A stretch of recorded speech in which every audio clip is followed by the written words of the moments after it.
4 na sundalo ang nasawi habang isa naman ang sugatan matapos ang naganap na pananambang sa barangay Lininding, Munay, Lanao del Norte, Biyernes, Enero 23. Kinilala sa ulat ang mga nasawi na sina Staff Sergeant Josito Araya, Sergeant Gilbert Arnoza, Sergeant Junel Calgas at Private Sean Mark Laniton.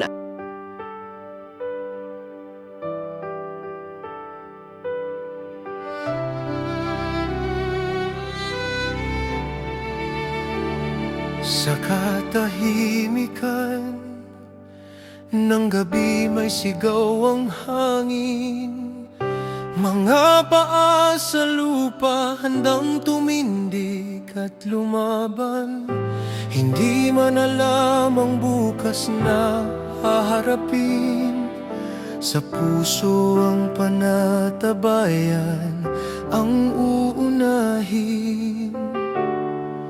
Sa bawat hakbang may bigat at dasal, pamilyang iniwan ngunit tapang ang sandata.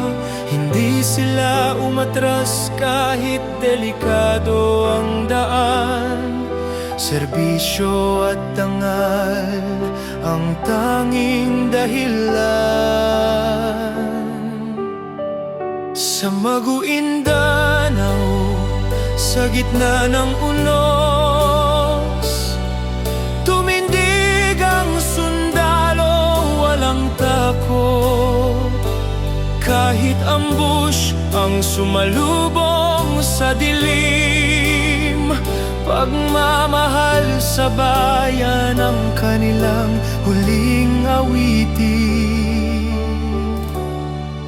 Ngayon tahimik na ang kanilang tinig, ngunit ang alaala ay patuloy na sumisigaw.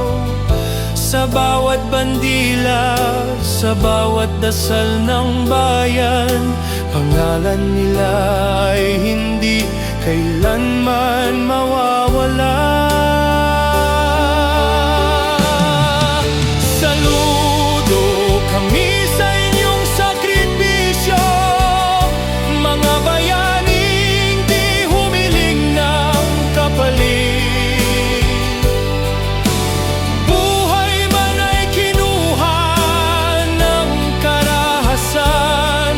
Ang dangal nyo ay mananatiling buhay magpakailanman.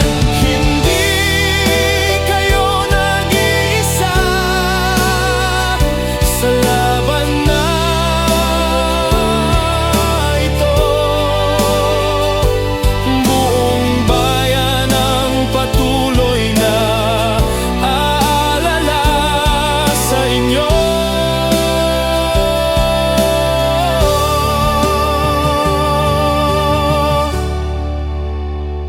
sa puso namin, kayo ay mananatili, falling heroes forever in our hearts. Tunay na